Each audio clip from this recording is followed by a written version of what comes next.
बात करें महिलाओं को लेकर तो भारत एकमात्र ऐसा देश है जहां पर महिलाओं को सबसे ऊंचा दर्जा दिया गया है, देवी का दर्जा दिया गया है।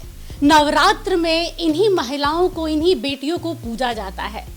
शास्त्रों की बात करें तो हर देवी को देवों से ऊपर रखा गया है। शक्ति यूं ही नहीं कहते हैं किसी को, लेकिन वो सिर्फ पुराणों, वेदों और ग्रंथों तक ही सीमित है।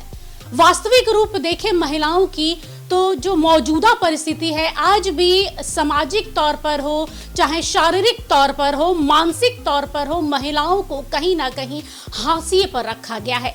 आज भी महिलाएं कहीं ना कहीं प्रताड़ित हो रही हैं। जरूरी नहीं है कि शारीरिक रूप से जो महिलाएं उत्पीड़न का शिकार होती है वही बात होती है।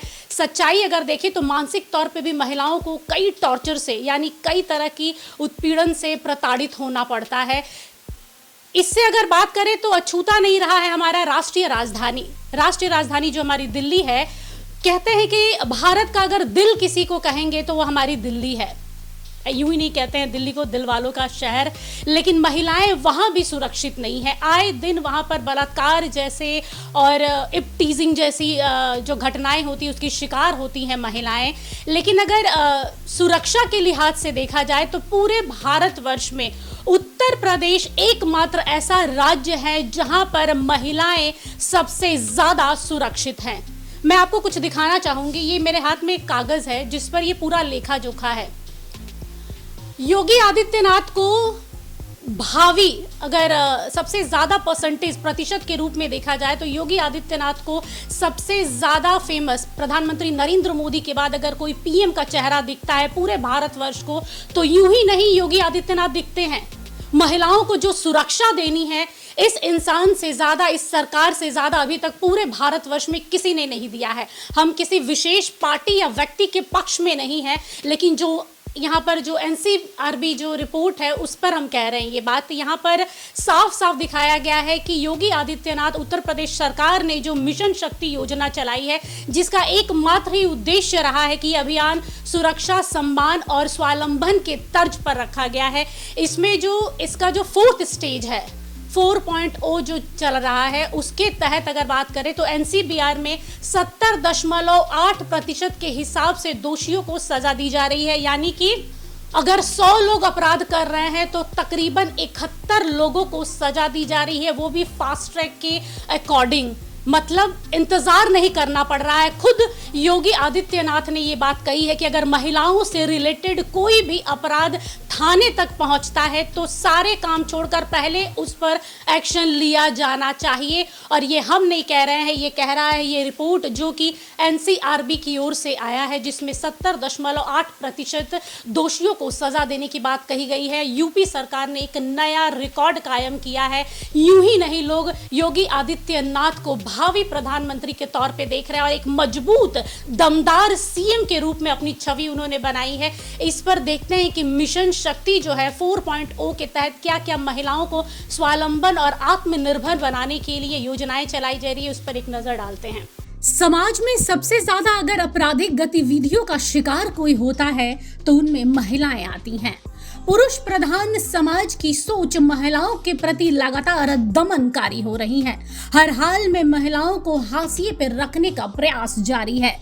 इसके लिए उन पर तरह तरह के शारीरिक और मानसिक अत्याचार किए जाते हैं। लेकिन ऐसे अत्याचारों के निदान की दिशा में उत्तर प्रदेश की योगी आदित्यनाथ सरकार ने सराहनीय काम किया है। योगी आदित्यनाथ के सरकार के कामकाज की समीक्षा के तहत नेशनल क्राइम रिकॉर्ड ब्यूरो यानी एनसीआरबी के आंकड़े बताते हैं कि महिलाओं के खिलाफ हो रहे अपराधों की संख्या में यहां काफी गिरावट देखी गई है।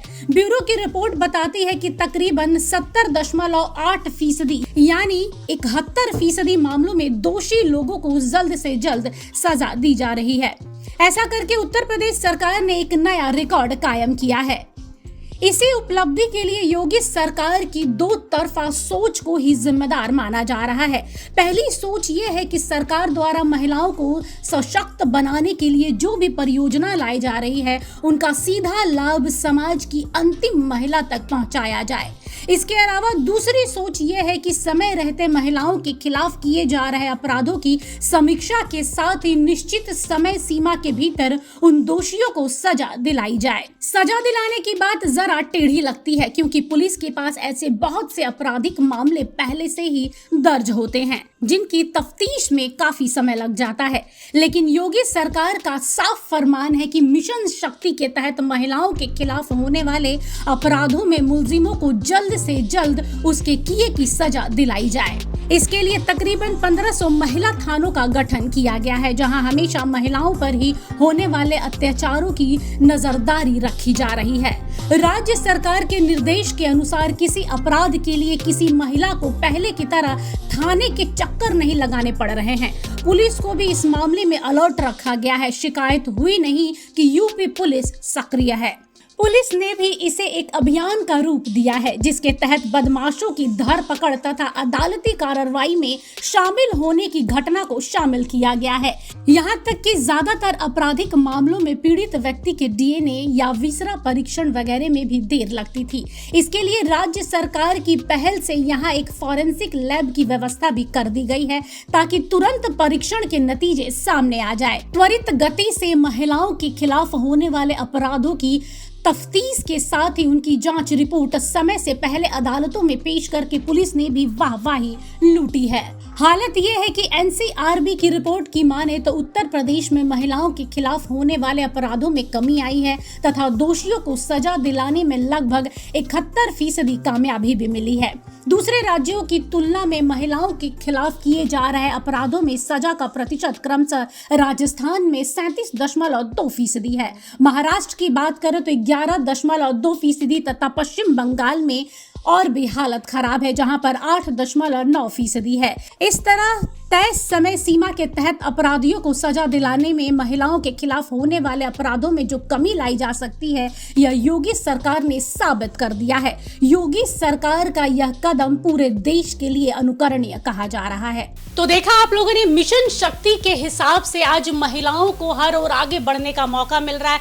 तरह तरह की यूपी सरकार योजनाएं चला रही है ताकि महिलाएं सशक्त हो सके, आत्मनिर्भर हो सके। ये राज्य सरकार के साथ केंद्र सरकार का भी इस योजना में योगदान है। लेकिन कहीं ना कहीं अगर महिलाएं सुरक्षित है, महिलाओं से ही एक देश मजबूत होता है। एक महिला अपने देश में कितनी सुरक्षित है, अपने घर में, अपने समाज में कितनी सुरक्षित है, उससे देश के मजबूती का पता चलता है। और ये यूपी सरकार हर संभव प्रयास कर रही है। अगर ये कहना गलत नहीं होगा कि जब सरकार आपके साथ खड़ी है, महिलाओं को सशक्त और आत्मनिर्भर करने के लिए कहीं ना कहीं कदम से कदम मिला रही है, तो वो गलत नहीं होगा कि मिशन शक्ति 4.0 के जगह 5.0 हो या फिर 6.0 हो। इसके लिए हम बेसब्री से इंतजार कर रहे हैं। फिलहाल के लिए बस इतना ही। देश दुनिया की तमाम बड़ी खबरों के लिए देखते रहिए सूत्रकार समाचार। नमस्कार। हमारा यह वीडियो अच्छा लगा तो इसे लाइक करें, शेयर करें और हाँ, सब्सक्राइब करना